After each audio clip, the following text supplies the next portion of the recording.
எங்கே பார்த்தாலும் கருத்தரிப்பு சோதனை குழாய் மையம் சொல்லிட்டு எல்லா பக்கமும் பார்த்தீங்கன்னா ஒரு ஊருக்கு எப்படியும் ஒரு 10 கருத்தரித்தல் சோதனை மையம் இருக்குது. இப்போ இன்னைக்கு பார்த்தீங்கன்னா குழந்தை பெற்றுக்கிறதுக்கு வாங்க வாங்கன்னு சொல்லிட்டு கூப்பிடுற நிலைமை நம்மள இருக்கிறோம்.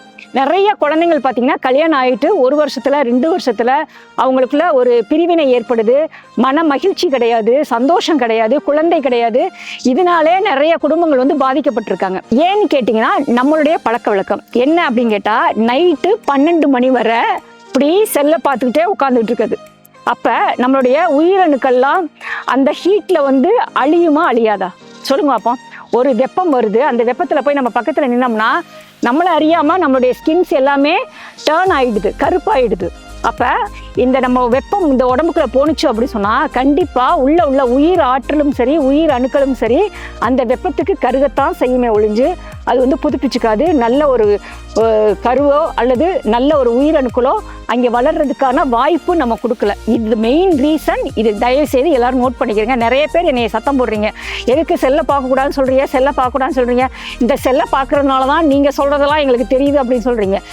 அது உண்மைதாம்மா. நான் என்ன சொல்ல வரேன்னா, ஒரு 10 நிமிஷம் அல்லது அரை மணி நேரம் பாருங்கள். அதுக்கு மேலே அந்த செல்லை தூக்கி உங்களிருந்து ஒரு 14 மீட்டர் தள்ளி வச்சுருங்க, 14 அடி தள்ளி வச்சுருங்க. அப்படின்னா அதில் உள்ள ரேடியேஷன் உங்களை பாதிக்காது.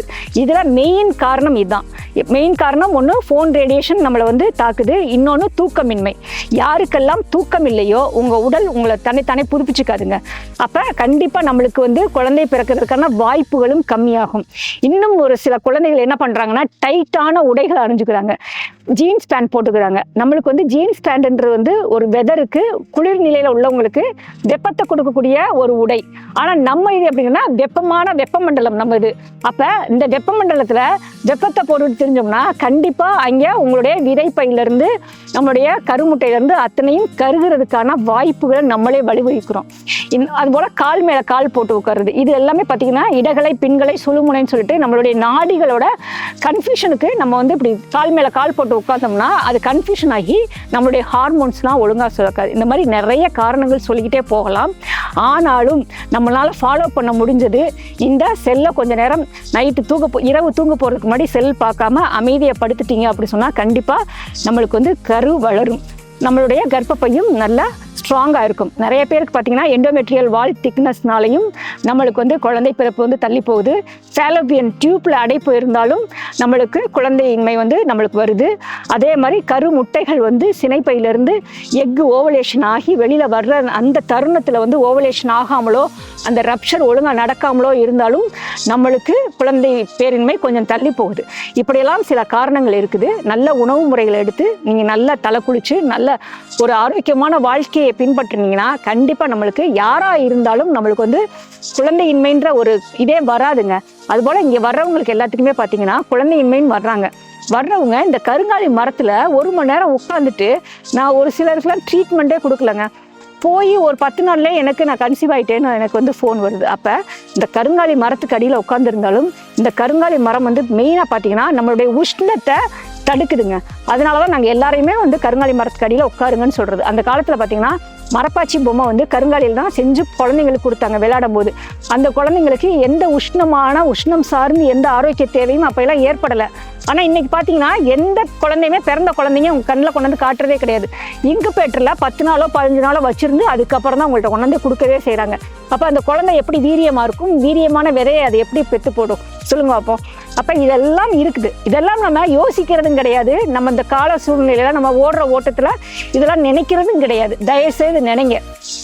ஏன்னா நீங்கள் ஓடுற ஓட்டம் உங்களுடைய இளைய சமுதாயத்துக்கு, உங்களுடைய தலைமுறையே இல்லாமல் போச்சு அப்படின்னு சொன்னால் கண்டிப்பாக நம்மளுக்கு அடுத்து எந்த ஒரு வாழ்க்கையில் ஒரு நிறைவும் ஏற்படாது.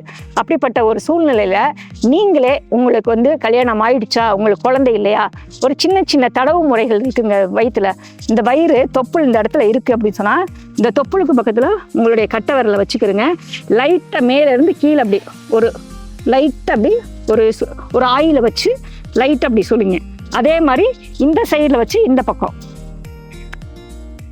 அதே மாதிரி உங்களுடைய கை இருக்கு பார்த்தீங்களா, இந்த கை தொப்புளுக்கு நடுவில் இப்படி ஒரு தாமரைப்பூ மாதிரி வச்சு இப்படி ட்விஸ்ட் பண்ணி விடணும்.